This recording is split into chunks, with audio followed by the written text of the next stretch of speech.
Hello guys, welcome to my channel. तो जैसा कि आप लोग जान रहे हैं कि जीएनएम फर्स्ट ईयर का एग्ज़ाम मध्य प्रदेश में चल रहा है और आज कम्युनिटी हेल्थ नर्सिंग का एग्ज़ाम हुआ था। आप देख सकते हैं कि किस तरह का क्वेश्चन एग्ज़ाम में आया हुआ था। तो आज हम वो क्वेश्चन को सॉल्व कराऊंगा और दिखाएंगे आपको कि एग्ज़ाम में किस तरह का क्वेश्चन आते हैं एमपी में, भोपाल में। तो चलिए वीडियो को स्टार्ट करते हैं, वीडियो में बने रहें। तो चलिए दिखाते हैं क्वेश्चन नंबर फर्स्ट से। क्वेश्चन नंबर फर्स्ट लिखा हुआ होम विजिट की परिभाषा लिखिए, होम विजिट की अवधारणा को समझाइए और होम विजिट के सिद्धांत एवं तकनीक को लिखिए। यानी कि ये टोटल लॉन्ग क्वेश्चन में था, टोटल 15 नंबर का क्वेश्चन है। और पूछ रहा था define home visit, explain the concept of home visit की क्या क्या अवधारणा है वो लिखना था। Write down the principle of technique of home visit के सिद्धांत एवं उसका तकनीक लिखना था, उसका नियम लिखना था। तो ये आपका लॉन्ग क्वेश्चन में था और ये कितने नंबर का था? ये 15 नंबर का था। अब चलते हैं क्वेश्चन नंबर 2। क्वेश्चन नंबर 2 में लिखा हुआ है, ये भी 15 नंबर का क्वेश्चन है, ये भी लॉन्ग क्वेश्चन में आता है और आया हुआ है। आप देख सकते हैं लिखा हुआ है डिफाइन रिकॉर्ड एंड रिपोर्ट। दूसरा है what are the type of record. तीसरा how will you maintain record in a community health centre. यानी कि रिकॉर्ड एवं रिपोर्ट की परिभाषा लिखना था। रिकॉर्ड एंड रिपोर्ट के कितने प्रकार होते हैं वो लिखना था। उसके बाद आपको लिखना था कि एक स्वास्थ्य केंद्र में यानी सामुदायिक स्वास्थ्य केंद्र में रिकॉर्ड को कैसे रख रखाव करते हैं, किस तरह को उसको मेंटेन करते हैं, किस जगह पे आपको रिकॉर्ड बुक को रखना है जो आपका भविष्य में काम दे। तो उसी के बारे में आपको लिखना था और ये आपका 15 नंबर का क्वेश्चन था, लॉन्ग क्वेश्चन में है और रिकॉर्ड एंड रिपोर्ट का। और क्वेश्चन नंबर नेक्स्ट चलते हैं, क्वेश्चन नंबर 3। क्वेश्चन नंबर 3 में लिखा हुआ है प्राइमरी हेल्थ केयर को विस्तार से लिखिए। यानी कि क्वेश्चन नंबर 3 में लिख रहा है right in detail about primary health care, यानी कि प्राथमिक स्वास्थ्य केंद्र के बारे में उसका लॉन्ग में लिखना था, विस्तार से लिखना था कि प्राथमिक स्वास्थ्य केंद्र में कितने बेड होते हैं, कितने पॉपुलेशन पे पीएचसी को खोला जाता है, कितने स्टाफ होते हैं, उसका क्या क्या इम्पोर्टेंस है, क्या क्या उसमें काम होता है और क्या क्या वहाँ से लाभ होते हैं, क्या हानि होते हैं, क्या उसी के बारे में आपको लिखना था। पूरा पीएचसी के बारे में लिखना था विस्तार से और वो आपका 7 नंबर का क्वेश्चन आया हुआ था एग्जाम में। अब नेक्स्ट देख सकते हैं, इसी में लिखा हुआ फैमिली प्लानिंग, परिवार नियोजन की विभिन्न विधियों की सूची बनाइए एवं किसी एक का वर्णन कीजिए। यानी कि फैमिली प्लानिंग क्या है, क्यों किया जाता है, फैमिली प्लानिंग के कितने टाइप हैं उसको लिखना था। और फैमिली प्लानिंग के कितने टाइप वो लिख के उसके बाद एक टाइप को विस्तार से वर्णन करना था। यानी कि फैमिली प्लानिंग के 2 टाइप है, एक टेम्पोररी मेथड और एक है परमानेंट मेथड। तो ये दोनों में से आप किसी को एक को लिख के उसको विस्तार से लिखना था। ये आपका 8 नंबर का आया था एग्जाम में। तो आप देख सकते थे कि क्वेश्चन नंबर 3 लॉन्ग क्वेश्चन में किस तरह का इजी सवाल आया हुआ था। तो उम्मीद करते हैं कि आप लोग अच्छे से बना लिए होंगे। और चलिए नेक्स्ट क्वेश्चन की बात करते हैं। नेक्स्ट क्वेश्चन लिखा हुआ है क्वेश्चन नंबर 4। क्वेश्चन नंबर 4 में लिखा हुआ है filling in the blanks. Filling in the blanks है क्वेश्चन नंबर 4 में, फिलिंग इन द ब्लैंक्स है। तो देख सकते हैं फिलिंग इन द ब्लैंक्स में लिखा हुआ है vector borne disease transmitted by mosquito. यानी कि मच्छर के द्वारा कौन सा बीमारी होता है? तो मच्छर के द्वारा मलेरिया होता है, उसके बाद डेंगू होता है, फाइलेरिया होता है। ये आप इसमें लिख सकते थे। तो इसमें देखिए लिखा हुआ है, एक क्वेश्चन आया था वो देख सकते हैं आप, लिखा हुआ है 1 नंबर में मलेरिया, दूसरा में लिखा हुआ फाइलेरिया। ये अच्छा लिखा है, सही लिखा है, इनका राइट है मलेरिया और फाइलेरिया। दूसरा लिखा हुआ है वाटर बोर्न डिजीज, यानी कि जल से उत्पन्न होने वाली बीमारियां। जल से कौन कौन सा बीमारी उत्पन्न होता है? तो ये हो जाएगा टाइफाइड। देखिए लिखा हुआ है टाइफाइड और हैजा, यानी कि कॉलरा। टाइफाइड और हैजा ये क्या है? वाटर बोर्न डिजीज है। तो ये भी इनका क्वेश्चन सही है, 2 नंबर का हम यहाँ पे लिख दे रहे हैं। एक हो जाएगा टाइफाइड और दूसरा हो जाएगा यानी कि हैजा। टाइफाइड हो जाएगा और दूसरा हो जाएगा हैजा यानी कि कोलरा। ये इसका क्वेश्चन नंबर 2 का राइट आंसर हो गया। अब क्वेश्चन नंबर 3। क्वेश्चन नंबर 3 में लिखा हुआ है सोर्स ऑफ प्रोटीन, यानी कि प्रोटीन के क्या स्रोत है? तो प्रोटीन का स्रोत हो जाएगा, एक तो हो जाएगा सोयाबीन, और दूसरा हो जाएगा यानी कि नट्स, यानी कि हरी साग सब्जी के बीज, फल फ्रूट के बीज जो होता है, नट्स होते हैं, वो हो जाएगा। तो आप लिखे हुए हैं, देख सकते हैं ये लिखा हुआ आप सोयाबीन और नट्स। तो ये आपका क्या है? वो सही है, सोयाबीन और ये लिखा हुआ है नट्स। तो ये क्या है? सही है। क्वेश्चन नंबर 3 का प्रोटीन के स्रोत है वो लिख दिए। अब next question number 4। Question number 4 में लिखा हुआ एयरबोर्न डिजीज, यानी कि हवा से कौन कौन सा बीमारी फैल सकता है? तो एक हो जाएगा इन्फ्लुएंजा, और एक हो जाएगा टीबी इन्फ्लुएंजा, और एक हो जाएगा ट्यूबरकुलोसिस, यानी कि ट्यूबरकुलोसिस। और आप अस्थमा भी लिख सकते हैं, अस्थमा। अस्थमा भी लिख सकते थे।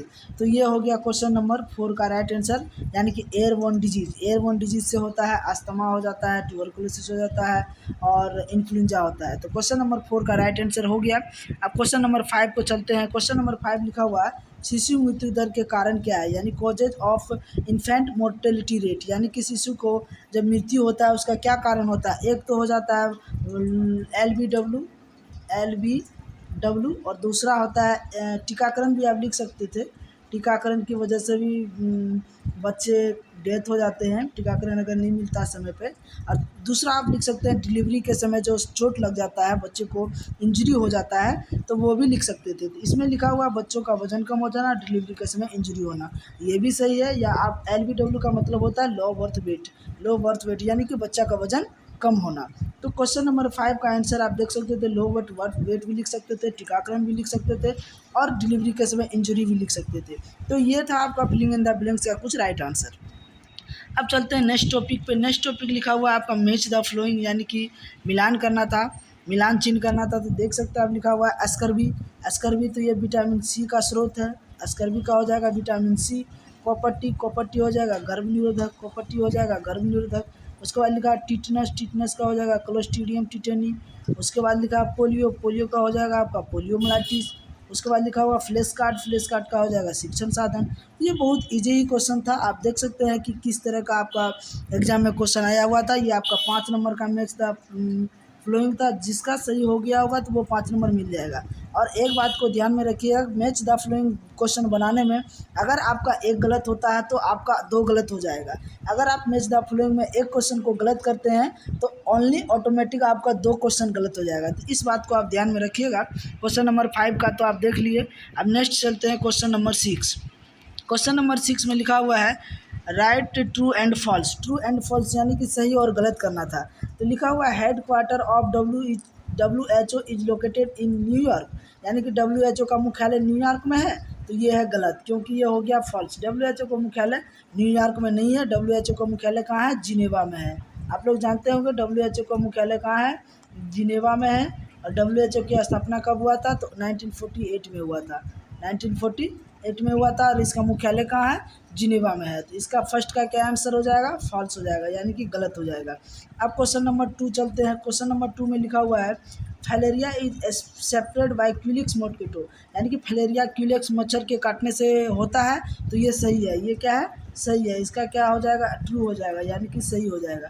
फैलेरिया जो होता है क्यूलिक्स मच्छर के काटने से ही होता है, जिसको हम लोग हाथी पाँव के नाम से जानते हैं। काटने के बाद आपका पैर फूल जाता है, तो वो हो गया आपका सही। 2 नंबर का हो जाएगा ट्रू।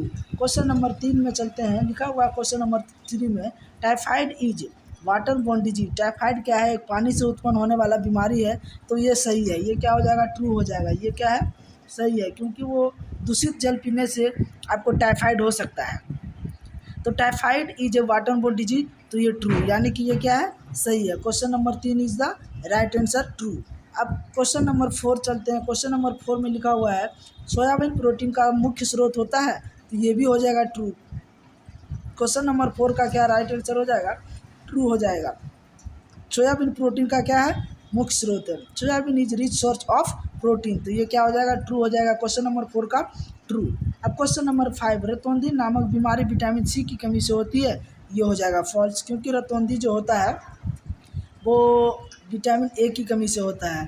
ये हो जाएगा क्या आपका, फॉल्स हो जाएगा। क्वेश्चन नंबर 5 जो है ये हो जाएगा आपका क्या राइट आंसर हो जाएगा, फॉल्स हो जाएगा, यानी कि गलत हो जाएगा। क्वेश्चन नंबर 5 का right answer false. Night blindness is caused by deficiency of vitamin C, ये हो जाएगा फॉल्स। तो आप देख सकते थे कि किस तरह का क्वेश्चन एग्जाम में आया हुआ था ट्रू एंड फॉल्स में। तो हम एक बार और आपको बता देते हैं कि कौन किसका ट्रू होगा, किसका फॉल्स होगा। क्वेश्चन नंबर 6 का फर्स्ट, क्वेश्चन नंबर 6 का फर्स्ट हो जाएगा हेड क्वार्टर, ये हो जाएगा आपका फॉल्स। क्वेश्चन नंबर 6 का फर्स्ट का फॉल्स हो जाएगा। क्वेश्चन नंबर सेकंड का हो जाएगा, ये हो जाएगा इसका ट्रू। क्यूलेक्स मच्छर के काटने से फैलेरिया रोग होता है। क्वेश्चन नंबर 3 का हो जाएगा typhoid is water borne disease, तो ये हो जाएगा आपका true. Typhoid is water borne disease, तो ये हो जाएगा आपका true. Question number 4 soybean is rich source of protein, तो इसका हो जाएगा ट्रू। इसका क्या हो जाएगा, ट्रू। और विटामिन सी के कमी से जो होता है वो स्कर्वी होता है, ये क्या हो जाएगा, फॉल्स हो जाएगा, क्योंकि ये नाइट ब्लाइंडनेस पूछ रहा है। रोतोंधी नामक बीमारी विटामिन सी की कमी से नहीं होता है, तो ये हो जाएगा फॉल्स। तो फर्स्ट का हो जाएगा फॉल्स, बाकी 3 हो जाएगा ट्रू, लास्ट का हो जाएगा फॉल्स। तो आप देख सकते थे कि किस तरह का एग्जाम में क्वेश्चन आया हुआ था। ये 5 नंबर का एग्जाम में क्वेश्चन आया हुआ था ट्रू एंड फॉल्स में। अब चलते हैं नेक्स्ट टॉपिक पे। नेक्स्ट टॉपिक लिखा हुआ है राइट शॉर्ट नोट एनी 3, यानी कि 3 पे आपको शॉर्ट नोट लिखना था। वो कौन कौन सा है, कम्युनिटी हेल्थ नर्स पे लिखना था, मिड डे मील प्रोग्राम पे लिखना था, यानी कि मध्याह्न भोजन में। मध्याह्न भोजन आप लोग जानते ही होंगे कि स्कूल में किस दिन कौन सा भोजन दिया जाता है, वो लिखना था। उसके बाद advantage of breast feeding mother and childhood, यानी कि ब्रेस्ट स्तनपान क्या होता है, कब कराया जाता है, कब विनिंग करवाया जाता है, तो वो उसके बारे में लिखना था। ये आपका 5 नंबर का था। उसके बाद लिखा हुआ इम्यूनाइजेशन, यानी कि टीकाकरण। टीकाकरण क्यों किया जाता है, कैसे किया जाता है, टीकाकरण के शेड्यूल के बारे में लिखना था कि 8 बर्थ में कौन सा वैक्सीन दिया जाता है, 6 वीक्स पे कौन सा वैक्सीन देते हैं, 10 वीक पे कौन सा वैक्सीन देते हैं, कौन सा लाइव वैक्सीन है, कौन सा किल्ड वैक्सीन है, तो उसी के बारे में आपको लिखना था। और लास्ट लिखा हुआ है बायोमेडिकल वेस्ट मैनेजमेंट, यानी कि अस्पताल में बायोमेडिकल वेस्ट मैनेज को कैसे मैनेज करते हैं, कैसे कचरे को निस्तारण करते हैं, कौन सा कलर में कौन सा कचरा डालते हैं, और कौन कचरे के प्रकार को लिखना था। तो ये आपको इसमें से आपको 3 ही क्वेश्चन लिखना था। या तो आप सामुदायिक लिख सकते थे, ये देखिए लिखा हुआ है सामुदायिक नर्स पे लिखा हुआ है, और टीकाकरण पे लिखा हुआ है, और बायोमेडिकल वेस्ट पे लिखा हुआ है। तो एक क्वेश्चन आपका 5 मार्क का था, और अगर आप 3 क्वेश्चन लिखते तो आपको इसमें से 15 नंबर मिलता। तो आप देख सकते हैं कि शॉर्ट क्वेश्चन में कौन सा क्वेश्चन आया था और लॉन्ग क्वेश्चन में कौन सा क्वेश्चन आया हुआ था। तो चलिए, हम आशा करते हैं कि आपको ये क्वेश्चन आपको वीडियो अच्छा लगा होगा। तो हमारे चैनल को सब्सक्राइब करना ना भूलें। तब तक के लिए धन्यवाद।